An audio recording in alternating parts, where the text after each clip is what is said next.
Happy Friday, everybody. Happy Friday. Friday. And welcome to the Back Catalog Listening Party. It's 4 p.m. Central. It's your weekly reminder that we're all still here. And we're and what here day to... of the week it is. Yeah. Exactly. And we at least we know that one time a week. We know what time it is and what day it is. So welcome to the Back Catalog Listening Party. I'm Mother Banjo. I am Anthony Ihrig. And joining us today, we have Eliza Gilkyson. Hey. Yay! Hello. And Eliza's joining us from her home in Taos, New Mexico. And in honor of Eliza, I have some tequila going on to celebrate our Southwestern compadres. And actually, you'll appreciate this, Eliza, because our good friend, Eric Peltonibi, who used to run Red House Records, he was my kind of my teacher and guiding me through good tequila. So it seems appropriate as we talk about this Red House Records release. So tequila was the last hard liquor that I drank, the really good top shelf stuff. And I got to the point or the age, I guess, where I couldn't do it anymore unless I sipped it in really tiny little sips. But that's a great way to drink tequila, just little sips, nursing. Because it used to be in the old days, we'd throw back a shot, and that doesn't have, I can't waste good tequila though. So. No, that was like, that didn't work anymore at a certain point. Wonderful. Well, what are you drinking, Anthony? Well, I'm staying in Minneapolis today and drinking an Uda Pils Tall Tales American IPA, courtesy of one of our regular listeners, one of my banjo students, one of our patrons. Chris, thank you so much for hand delivering this delicious beer. I'm really enjoying it today. Cheers. Cheers to you guys. Yeah. And what are you enjoying anything over there in New Mexico, Eliza? Enjoying anything? I meant beverage-wise. Beverage-wise, I've got a fabulous well water from our well. It's very good Wonderful. water. Excellent. Yeah. I love that. And folks out there tuning in, let us know what you're having to drink. There's Chris with the Uda Pils, Chris, of course. Yes. And what is Uda Pils? It's a brewery in Minneapolis that specializes in like European style beers, and it's really a tasty beer. All right. Look at that! Bob McWilliams is drinking iced tea. I know, from down in Lawrence, Kansas. So thanks, guys, for joining us early on this Friday. My brother's joining us from California. So cheers to you, Michael. Good to see you. And Matt Winters from Champaign, Urbana. So folks tuning in from all over the place, and we're so excited to have you here and to talk about this record. Eliza Gilkyson is here to talk about her 2000 release Hard Times in Babylon. And I can't wait to dig into it. But before we get into it, maybe you can tell us a little bit about yourself, Eliza, for folks who don't know you as well as I do. Let folks know a little bit about how you came to music and where this record fits into your catalog. Well, I'm a folk singer from, I've sort of was born into it. My dad was a folk singer and songwriter, Terry Gilkyson. He had a band called the Easy Riders in the 50s, and he had a number of hits. My dad would get up in the morning while we lived outside of Los Angeles, and he would get up every morning and put on a suit and tie and drive into Hollywood. I'm going to close my window here because I have these neighbors that once a week they start up their truck, and it's like this rah thing that happens once a week just to make sure the thing is running. But so my dad would put on a suit and tie, and he'd drive in the Hollywood freeway in the traffic and go to a desk and write songs. And then at 5 o'clock, he would get in his car and drive home on the Hollywood freeway. So years later, I thought about it, and I realized that he was doing it because he wanted to fool my mother into thinking he was just a regular 9-to-5 guy in the 50s, because she really wanted everything to be just, right between the lines. And my dad was not between the lines. So he had figured out a way to kind of make it all seem normal. So driving into Hollywood. So that's the trick. We should all just put on suits and drive somewhere, even if it's to a cabin. Yeah, exactly. Well, that's kind of what we're all doing now with COVID. We're all like, everybody's wearing something from the top up. For sure. How true. Oh, and it looks like Alan joined us he's from Texas, Dallas. Hi, Alan. And Hey, no matter what you're wearing, the nice thing is if you're just tuning in, we have no idea what you're wearing. No cameras on you guys. So, but this record that we're going to listen to right now, Hard Times in Babylon, that was your first on Red House Records? It was, and it really was a real moment for me to I'm sorry, I have to turn this up. Can you hear how loud that is? Yeah. Yes. I love Tim. Tim says he's got the same neighbor here in Minnesota. I feel you, Tim. Us as well. Oh, for sure. Living off Cedar Avenue here. Yeah. I never know when he's going to start up that truck. But it always seems to coincide with a Zoom interview. It is so weird. I can't predict, but he actually has a line in on when your live streams happen. Just so maybe he does. Yeah. He's tuning in. Saboteur. So anyway, you're saying about the record coming out on Red House? Yes, up to that point, I had really just been flying very low under the radar and hadn't toured very much. I was really out of the Southwest and New Mexico and Texas and a little bit of California, but I hadn't. And I got onto Red House, and Bob Feldman signed me to the label in 2000. He signed me sight unseen. Eric Peltonimi walked me in based on a little tape that I had made up in my little funky divorce apartment on a little 8-track cassette recording machine. And I had recorded the entire Hard Times in Babylon record on a cassette. And I sent a copy to Eric Peltonimi, and he played it for Bob Feldman. And Bob Feldman called me like right away, and he said, "I want you on my label." And he signed me sight unseen, which was very unusual. He had never seen me play or anything. He just wanted me on the label. It was so nice to be wanted. I'd just been flying solo for so long. So it was really, and then to go into Red House, it was a whole network into the folk music scene. It was wonderful for me. It was a really fun time. And it's funny that you say that Bob just signed you without seeing you perform live, because he was notorious for never signing anyone that he hadn't seen live. That was like his mantra. Like that's what everybody told me. They just so unusual. And he didn't play the game with me at all. He said, "I want you on my label. What will it take?" That's really nice. That would probably never happen now, but it's just a little innocent gap that went through time. Well, lovely. Well, this record is one of my favorites, one that I always go back to, especially, in hard times. And you were saying that it on Facebook earlier that it was not only your breakout record, it was a break-up record. And maybe that's why everyone can relate to this album, because everyone's gone through breakups and has to come out the other side. And I feel like that's what this album is a little bit of a travel, like a journey through that. It really was. It was for me too. That's a lonely ass picture right there. I was going to say that is table set for two. Only one person showed up at that party. Yeah, tell us about this photo. Where was this taken? This was taken out in Henley, Texas, at my sister's ranch, and there's this property right next to her ranch that had had a fire, and it was a really old Texas property, and that it had burned down, and all that was left was the chimney, and it just seemed incredibly appropriate. But it took us hours to set the set up, and then the sun went down, and we literally had about 8 minutes to get the shot after waiting for hours for the right time of day and everything.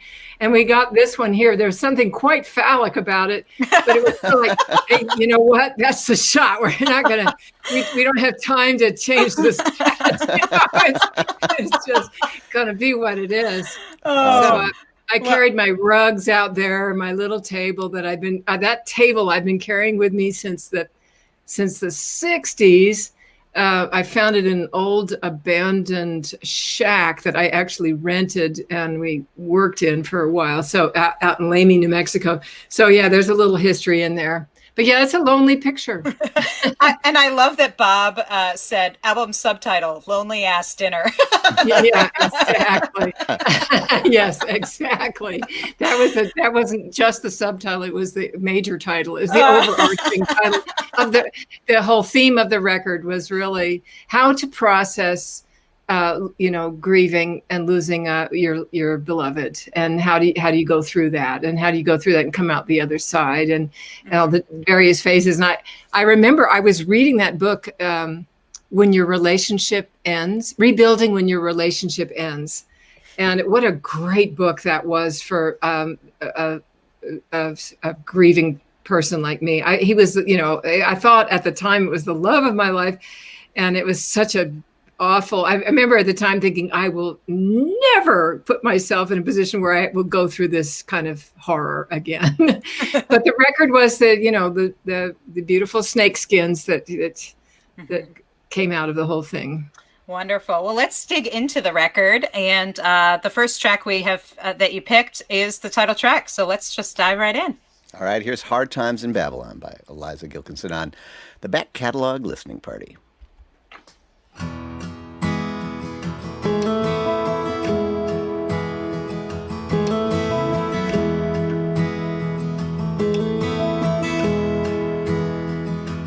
Candle in your name, long past midnight, memories bright in the freeze frame, and I'm asking myself why. I see you at the Marriott, funny little grin, driving those drums like a chariot. Well, did it hurt too much to try?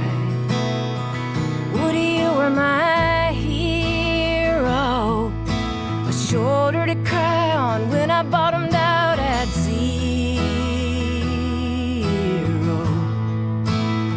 And in the hour of the wolf, just before the dawn, hard times in Babylon.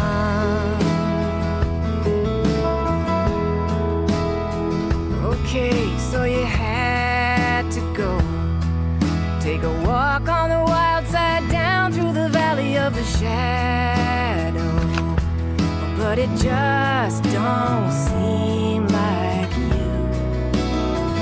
Woody, you could have called out. There's not a man or a woman gathered here tonight in the big house who wouldn't run to pull you through an incident so grievous. 20 years ago, they thought this was a way that you would leave us. And in the hour of the wolf,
right. Eliza Gilkyson with Hard Times in Babylon, the title track to her 2000 release, which we are revisiting today on the Back Catalog Listening Party with Eliza joining us from New Mexico. And yeah, the cover of the album, which we were talking about before, I feel like was definitely meant for that song. I mean, even talking about, just before the dawn, even though I'm not sure, was that taken at sunset or sunrise? But it has that sunset, look. Yeah, it has, but it has that look. It does. And as Tim was commenting, no matter where I'm at or what I'm experiencing, the song makes me feel better. And I feel the same way about the song. I think that's why so many folks go back to this one is, doesn't feel like it's just about the narrator grieving, but also about watching someone else leave. And I don't know, there's a lot of layers to it. So is there anything you want to say about the song? Yeah, because it leaves a lot up to your own interpretation, but this was not the breakup. The rest of the record is kind of a breakup record, but this was the loss of a friend who actually took his own life, and somebody I'd known since I was a teenager, since I first moved to New Mexico in the late 60s, and was a really dear friend and very much surprised all of us. And we played in bands together, and that line about driving the drums like a chariot, he sat real low on his name was Woody, and he sat real low on his drum seat. So he was always kind of playing up to his drum. So he was always kind of down, like it was like a chariot seat, and he was just driving it. And that was, that was really how he looked when he was playing. And it was about tapping into the well of grief, and also just reaching out to someone who didn't reach out, and reminding people that there's not a man or woman who wouldn't run to pull you through if you had called out, but nobody knew. And that's often what happens in suicide. It's a secret that they keep to themselves. If they're really serious about it, they're not really sharing. And so, what you want is for people to reach out, and because that's that lifeline that you can grab onto. Mm-hmm. So yeah, it's sad. Yeah, it's sad, but it's also like a season it's a hard times in Babylon, but it's not forever. But it's you have to go through those seasons. Mm-hmm. Well, and like Tim mentioned, I was just gonna say, like Tim mentioned, it's something about those types of universal suffering that we witness and experience together that somehow actually make things better. It's cathartic to go through that in a song like that. And so true. I felt the same way. Like there's still this like kind of positive feeling I have when I hear it. But also when I hear that, right. What is that? An archtop guitar? The guitar work on this is fantastic. I really should have a shout out to Matt Andes, because I never play with him anymore, but for a few years we toured together, and he's all over this record, and he plays all the slide stuff and most of the acoustic guitar stuff that's real artistic is Matt Andes, who played in JoJo Gunn.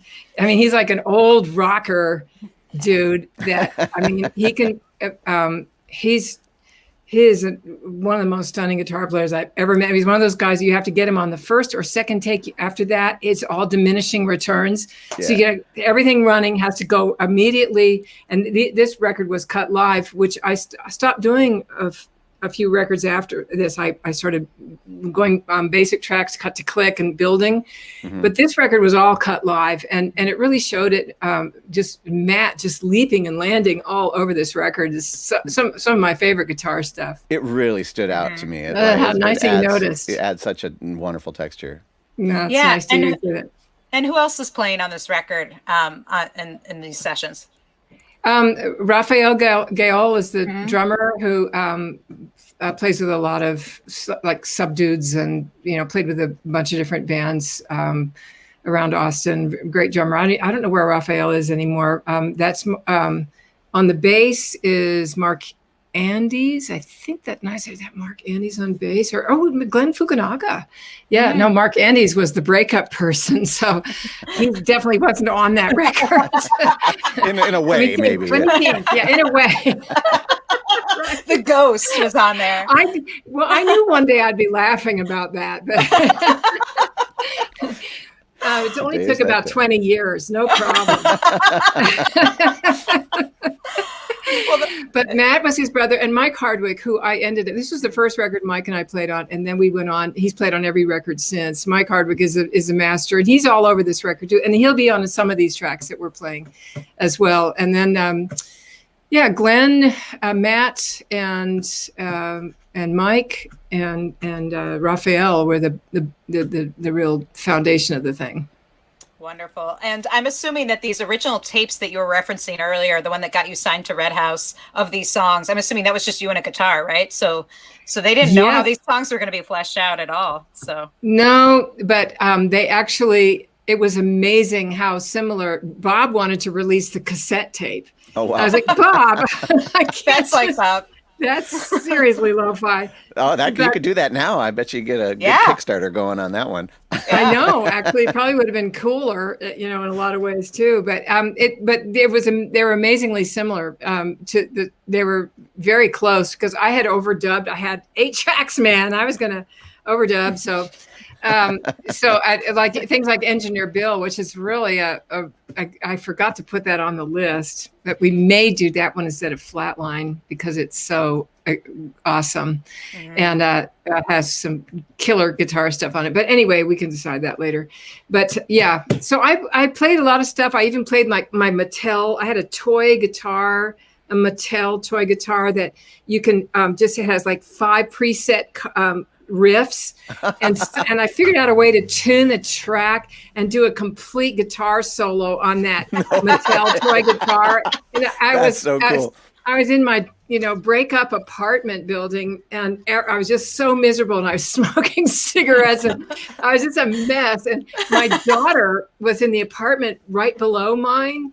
And so at late at night, I would just be in my studio, which is right above their apartment, and I'd be like writing all these songs and recording them on this 8-track. And at one point, I get this phone call at 2 a.m. Mom, just quit stomping your foot. Wow. Oh, I'd love to hear that Mattel guitar solo, man. Well, we could do that instead of one of these. We can maybe instead of Persephone or something. We can talk about that. Or maybe instead of Highway, let's do that one now. It's called Engineer Bill. Okay. Well, I'm gonna have to get that to Tony. I'm gonna have to. We'll have to do some arranging. We can probably do that behind the scenes, and we'll get that in there, and it'll be a little tease for people. And that sounds good. Sorry, which one do you want? Engineer Bill, or is that what you wanted to put in there? Engineer Bill is the one, but we have to figure out which one to replace. We could replace Flatline and do it, but can you replace the order, or does it matter? It doesn't matter. Okay, good. While you guys are figuring that out, I want to tell the audience out there that Eliza, like everybody, all other musicians and all other people in the service industry and the theater and everywhere, we're hurting right now. And one of the aims of this show is to show the artists that we love how much we appreciate the art that they put out in the world, and we really want them to put out more art in the world. And one way we can help them do that is by putting a little something in their tip jar. And so it looks like Eliza's is via PayPal, and it's just admin@elizagilkyson.com. And we know that she would appreciate it, and it would let her know that you do as well. So I just want to put that little plug in there for Eliza. That's nice. Yes. It's very interesting to have our income be reduced to tips, which is how we started. That's true. Yeah. It is. I mean, I remember one of my first tip gigs was Sproul Hall in Berkeley, at the University of California at Berkeley, and sitting on the steps of Sproul Hall, I was, I think, 19 years old, and that was when we passed the tip jar. It was a big thing. Now here we are. Here we are again. 2020.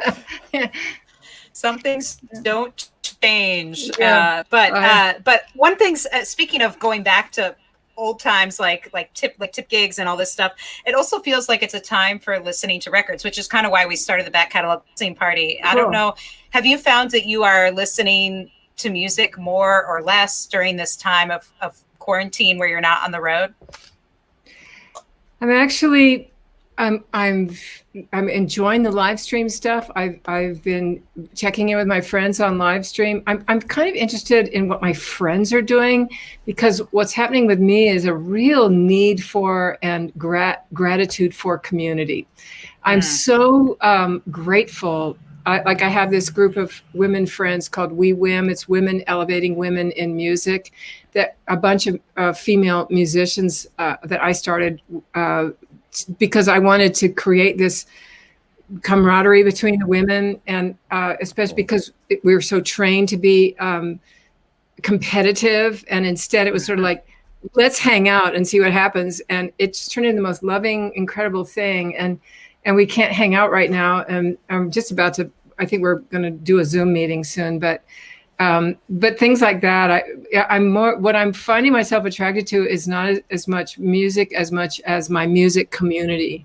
It's become very, very important to me right now.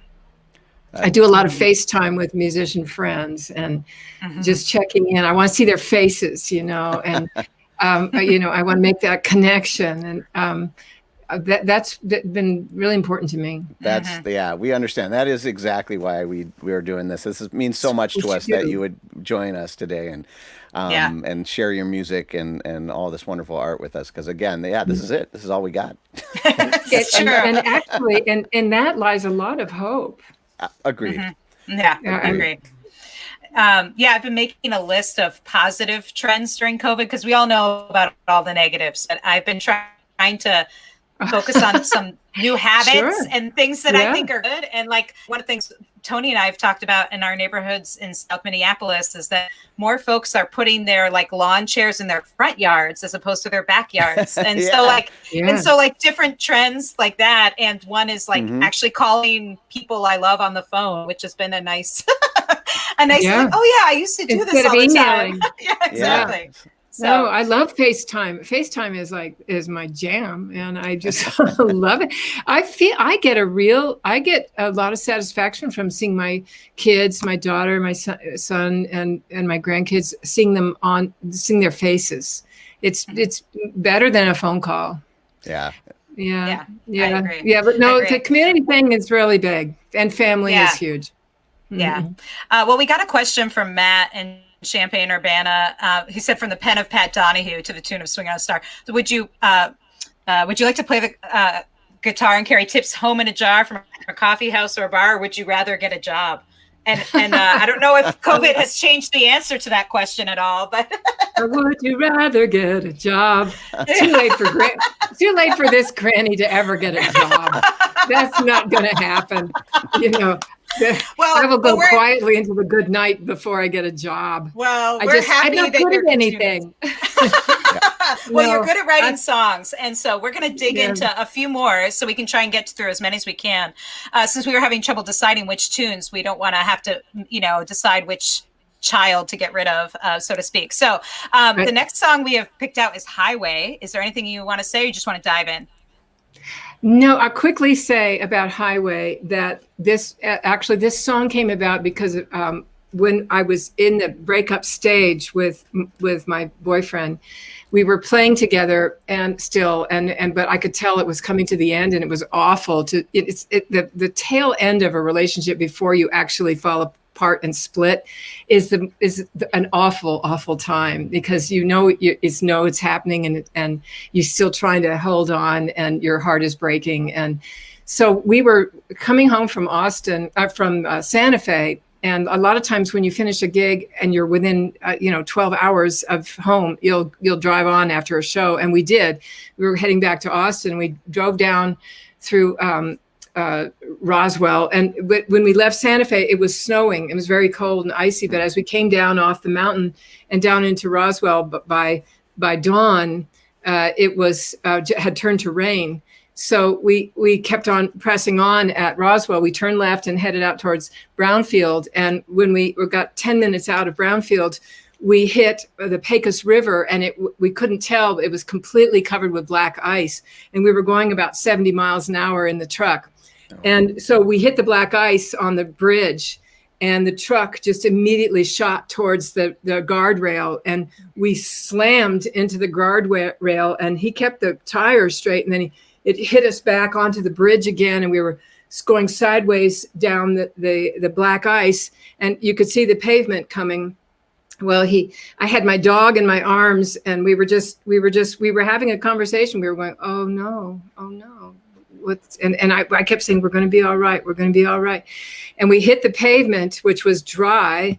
And because he had his tires straight, we shot off the embankment and went down, crashed through a fence into this sponge-like field. And then we just landed, and we were upright, and the car was totaled. We had smashed it, and just everything, but it was still running. And the fenders were stuck on the tires, and we pulled the fenders out of the tires, and we got the truck, we put it in 4-wheel drive, we got it back up onto the highway, and there on the highway overlooking us on this fence was a giant bald eagle, and it was just sitting there looking at us, and it was like the symbol of renewal and life. It's such a power symbol, and we were alive. And that is where the song came from. Wow. Yeah.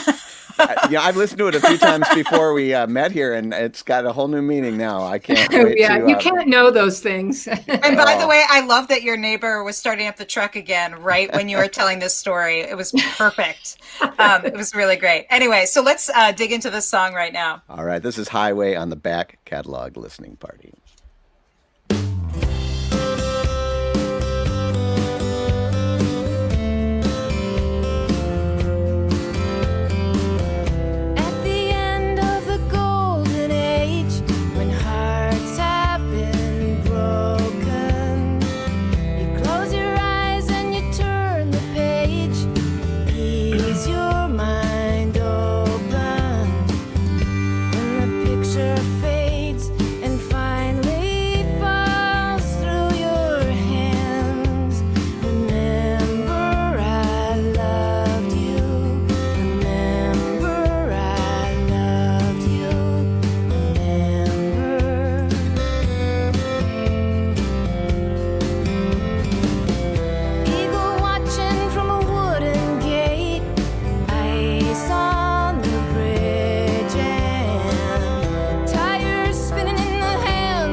Eliza Gilkyson here on the Back Catalog Listening Party with Highway from her 2000 release, Hard Times in Babylon. Eliza joining us from Taos, New Mexico today. And this album has a bunch of driving songs. I think it's a prerequisite for any touring songwriter, right? To have a few. Yeah, I know. You're right about what your experience is. So. Exactly.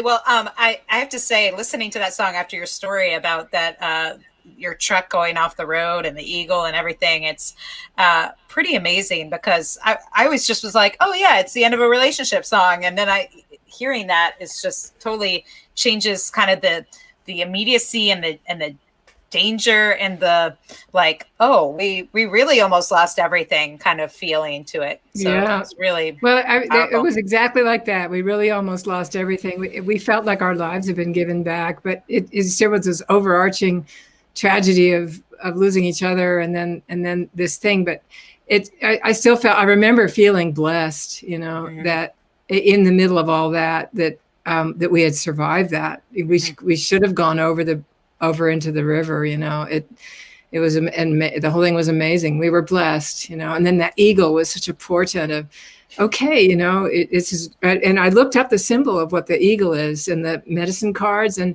it's rebirth. Wow. Yeah. Wow. So I looked it up right away because I needed a symbol. Right. And you recognized it as such. I did. Yeah.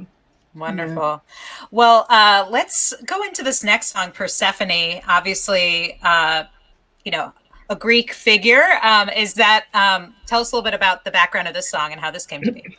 This is really two myths. It's the Persephone who was abducted by Hades and taken down into the underground, and then I think her mother pleaded with Zeus on her daughter's behalf to allow her to come up half of the year, and thus we have spring. And so there was that whole idea of going down into the underground, because what I found was that there were songs down there, and that as long as there was a spring at some point, that you could go with the cycles where you go down inside in the cave and you find out what you've got to find out, but that you get to have a rebirth. And so that, but I also paired that with I can't remember the myth now, the myth of who was it?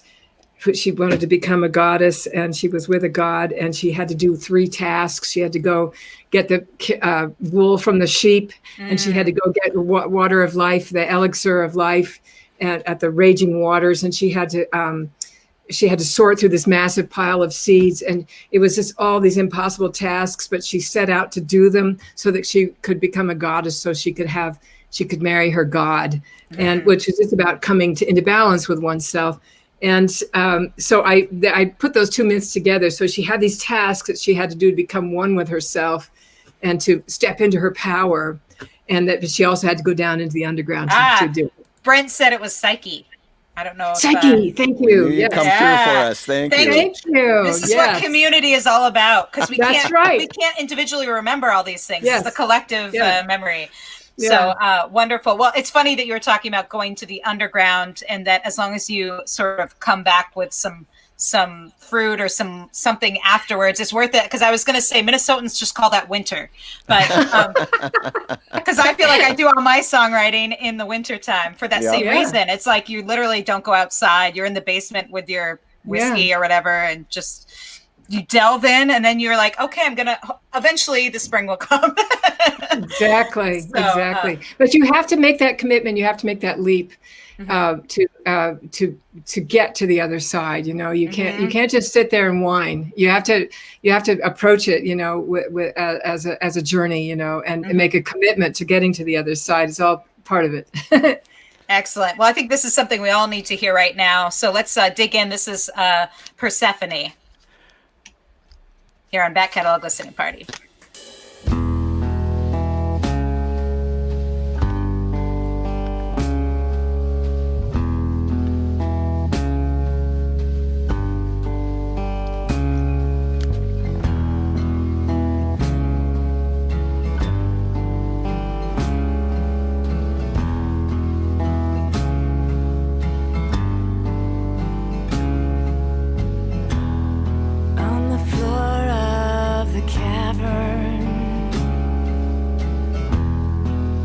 Sort through the seeds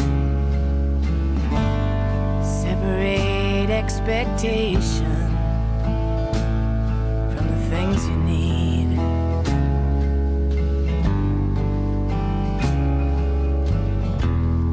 In the hour of communion,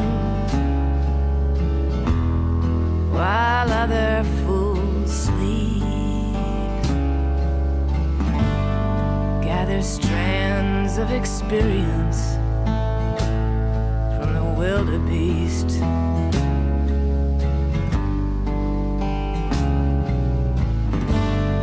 Hang on till the winter's end. Wheels spinning round till you rise like the sun again from the underground. From the underground.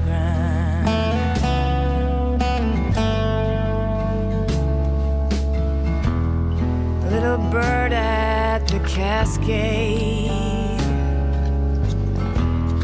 is it too much to ask?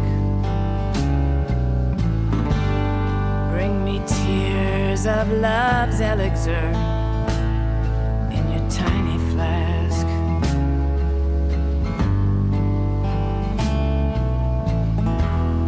Consumed with your suffering,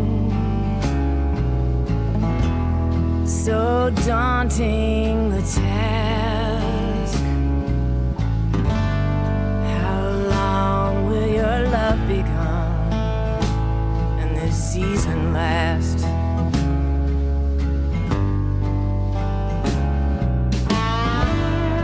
Hang on till the winter's end. Wheels spinning round till you rise like the sun again from the underground.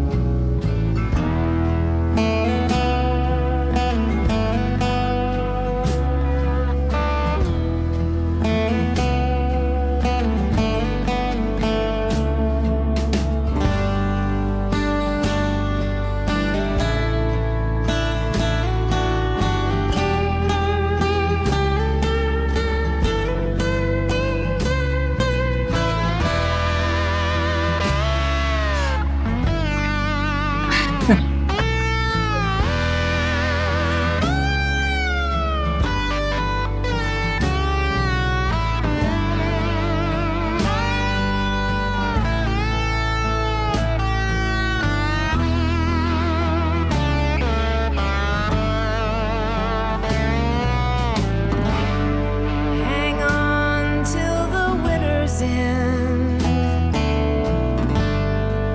Wheels spinning round till you rise like the sun again from the underground. From the underground.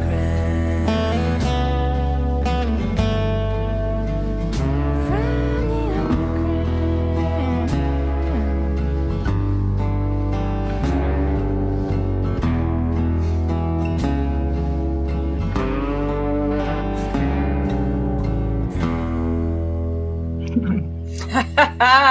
Pretty Eliza- rocking, huh?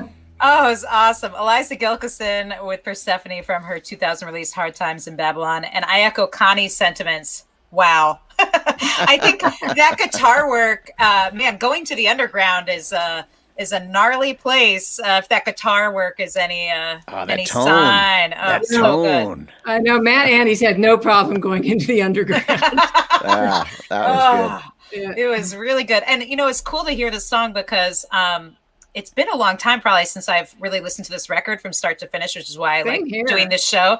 And Yeah. and this is not a song. This is a deep cut. I mean, I've seen you perform countless times. I don't think I've ever heard you play this live It's ever. really a problem, when you're as old as I am and you have as much of a catalog as I am. There's so many things we miss at the shows. There's people have their favorites, and so you want to play your newest stuff, and then their favorites. But and I've been at my live stream shows. I've been doing I did several that were just things that people would not have heard before. And that's been one of the most fun things about live streaming is, hey, I'm just going to do a whole set of things you probably never heard. It's really fun. So, and that definitely is one of them. You don't get to hear that one very often. So good. And it's funny. So this record has so many great songs. And as you said, a bunch of fan favorites. And one of the songs that's on this record, Sanctuary, was actually performed at my wedding, and I love the song so much. And but what's funny is I had just posted about and it's gonna, this album features a song that was done at my wedding, but I just want to point out this is not the song that was done at my wedding, because that would portend bad things. That's definitely a breakup song. Yes, and we're going to the underground as we start our marriage. That's right. But this next song we have picked out is actually much more positive, I think. But I don't know. Maybe there's a different thing that inspired it.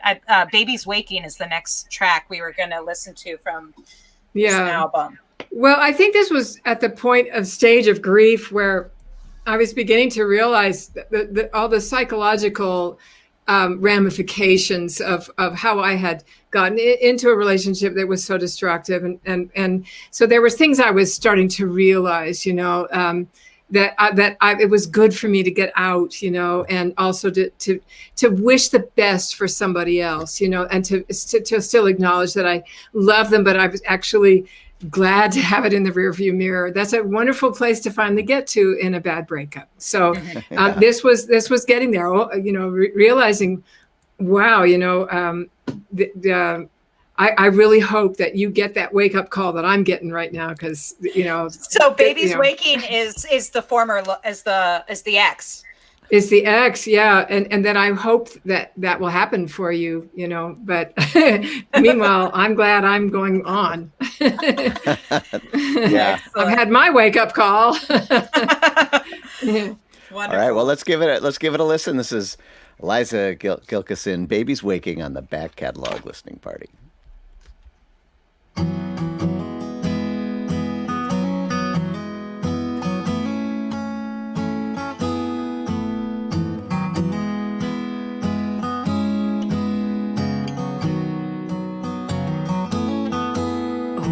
Darling, when you wake up, I will surely be smiling just to see you on the wagon with your baby blue eyes shining. There'll be birds outside your window, strutting and a singing, glory, glory, hallelujah, baby's waking. Wondrous morning, you will finally understand just how it feels to love a woman when you've grown into a man, when you face the lonely mirror and the truths become your friend. Glory, glory, hallelujah, baby's waking. Baby's waking from a bad dream. He's gonna let somebody in, and the trouble that he's carrying, he's gonna let it go. Oh, how it feels good.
be staying, but I'm hoping and I'm praying that some morning you'll be saying, baby's waking.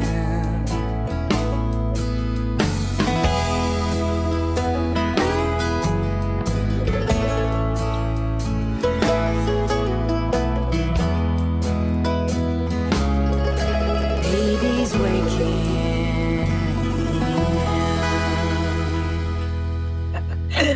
Eliza Gilkyson with Baby's Waking. And I have to say, I had no idea about that song was, again, to your ex. I always thought it was like, I actually pictured a baby. And so I actually put it on a mix for my son when he was born. And it works in that context, but it's so funny because now that I know this, it's just so much more funny. Like all those lines, it's got a little knife to the when you turn into a man, it's just that was a good one. Face the lonely mirror, and your truth becomes your friend. Right? I know. Yeah. Well, they was definitely a rear view mirror kind of song, and I have to say that's John Agnes playing a killer mandolin. I was going to ask about that. Yeah, I didn't mention him. Yeah, I was feeling that American folk and vibe there, and you had mentioned in one of your Facebook posts that this was kind of your first visible foray into this folk world. Were you influenced by like any other kind of genres? When I heard this, I was hearing like Carter Family and that kind of stuff. Yeah, really George Jones. I mean, was to me just my chance to kind of really sing, from that place. And I'm just a huge country music fan. I'm just, I'm very rural. Very urban person, and I just never. And I'm from California. I never felt like I could go into country and sing that way, because it just didn't feel authentic. Yeah, you ain't from Bakersfield. I'm not, but I love that music so much. I love to write in that vein, but I still have to kind of keep that line between being my authentic self, but every once in a while I just love to, and that's why my next live stream is going to be all my country songs, because I love singing them, and it's so fun, and they're a little twisted because I wrote them, but they're definitely like that song will be one of them. That is a good one. I could hear that on an old country. I do want to mention, you mentioned your live stream. It's on 2 weeks from today, Friday, September 11th, on Facebook. You'll be doing, again, all country songs. So folks should check that out. We'll make sure to post a link to on the Back Catalog Listening Party Facebook page as well. Thanks. And but so great to hear that song and the story behind that. If folks just tuned in, we've been talking with Eliza Gilkyson about her 2000 release, Hard Times in Babylon, her first on the Red House label. You've continue to put out a whole bunch of albums on the label, and you actually have a new record out, which is a very different tone from this record. This is obviously a breakup record, a more personal.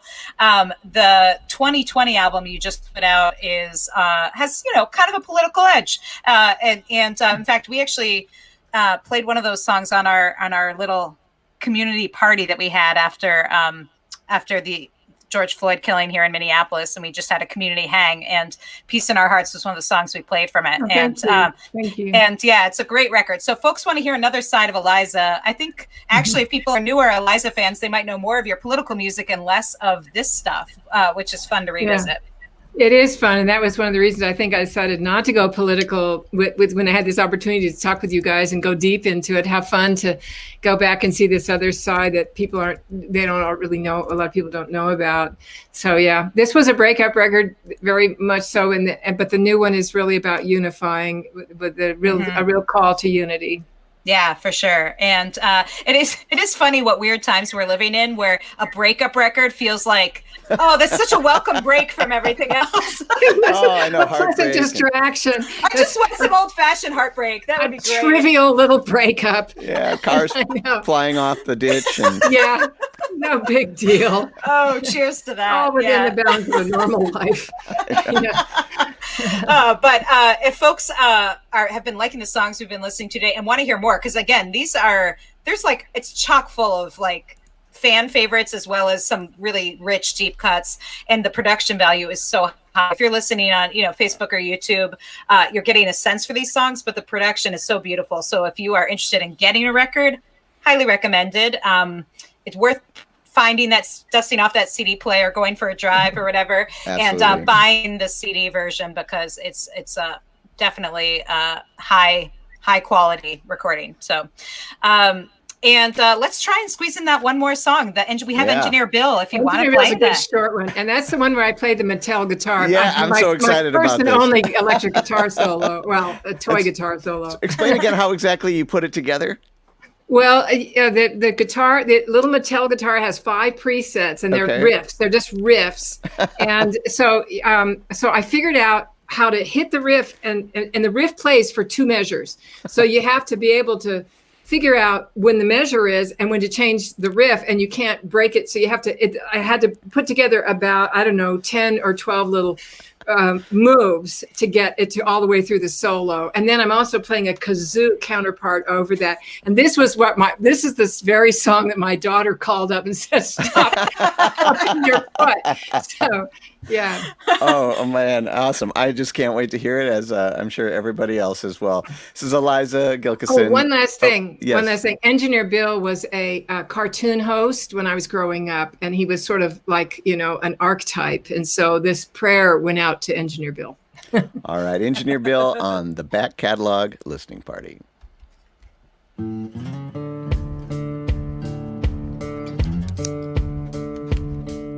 Won't you carry me through troubling times?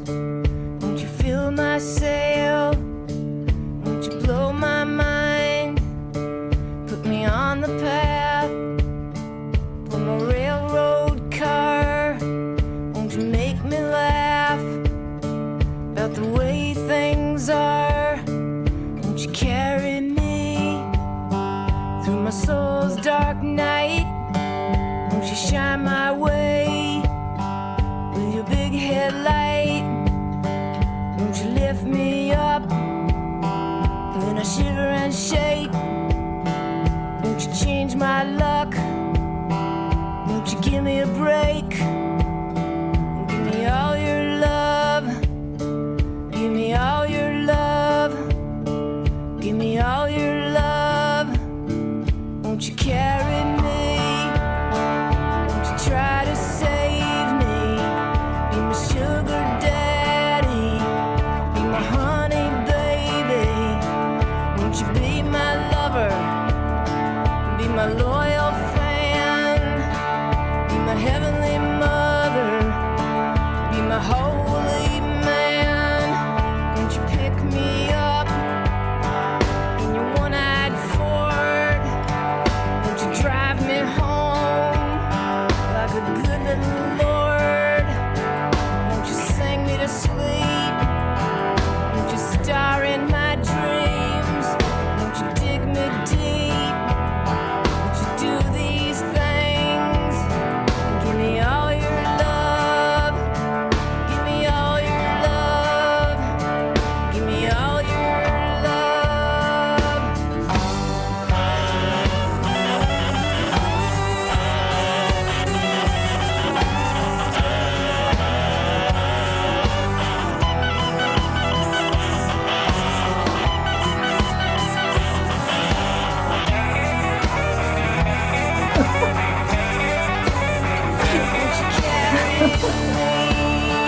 Be my voodoo child, rock me in your cradle when the ride gets wild. Be my black cat bone, be my holy grail. Call me on the phone, get me out of this jail. Won't you throw me in some will? Won't you send me a sign? Be my engineer Bill to the end of the line. Be the king of my heart. Be my virgin queen. You're all that I got.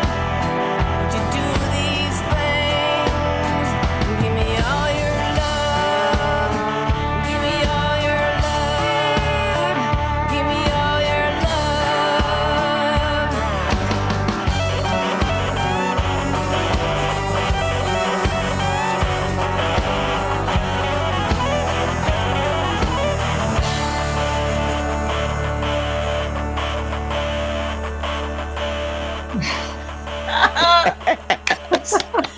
Oh, I'm so glad. That was so awesome. I'm so glad we got to listen to that together. That was Me too. priceless. That was so Engineer Bill from Eliza Gilkyson's 2000 release, Hard Times in Babylon. And Fantastic. I love that. I've always loved that song, but it's, and I've snuck it onto women folk every once in a while, but I know that some of the folkies are like, but I love the gnarly electric part. And I love the way the train picks up a little bit into the song. And then it just keeps going and you keep waiting for a resolve and it never happens. Yeah, I there's just this love nice it. tension that just keeps I know. going. It's just like, I know. It's so funny. Oh my gosh, the electric guitar. Isn't that amazing? Oh, that was fantastic. I mean, it's probably a thing. Like a lot of musicians, you got kids and they have the little toy thing. And I always dreamed about doing something like that with my kids' toys. You went for it, Eliza. Yeah. That's amazing. Well, it was one necessity being the mother of invention, because I was in that late night, creative cave, and I really wanted to. I could do everything. I could do keyboard, bass, and I could do rhythm guitar, and I could do all my vocals.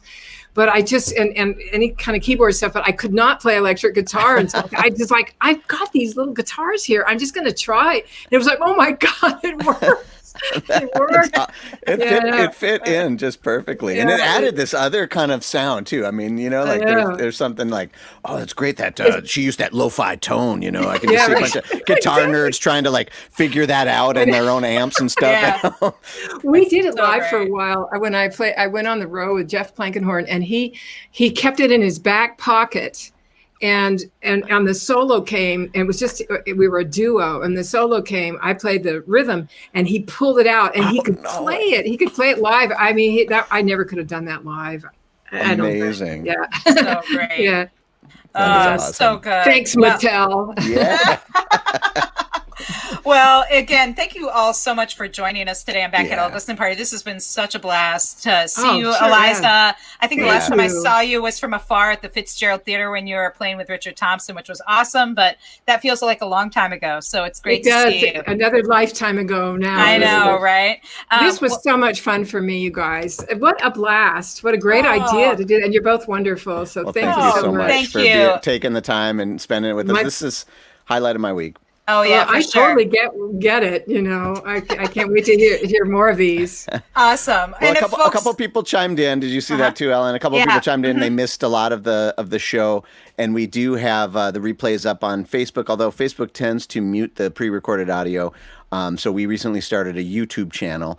The URL is really incomprehensible, so just go to YouTube and search for a Back Catalog Listening Party, and you'll find the replay there.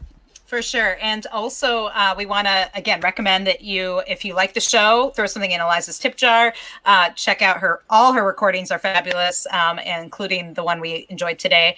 And then also we want to thank some of you out there who have come on board to support this show so that we can reach more people and help support artists like Eliza. And we just started a Patreon, and folks have been so generous in coming on board. And if you are a regular or you want to support the show, feel free to join. We have some cool perks, including we're about to email the lineup for this next month of the guests, and they're awesome.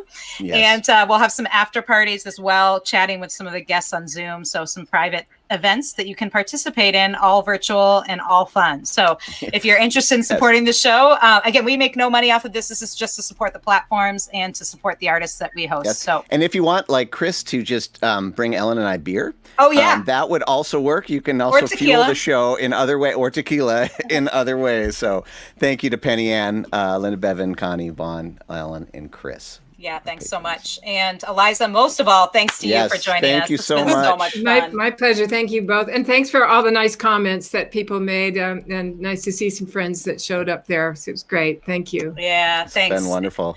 Well, have a great week. We'll see you back next week for the Back Catalog Listening Party. And Eliza, we'll see you on September 11th for your live stream of all country music. We can't wait. Yeah, definitely go check out Eliza's Facebook page. I put it in the comments so you can find it there. And man, I can't wait for that as well. All right, folks, until next week, we'll see you on the Back Catalog Listening Party. Take care.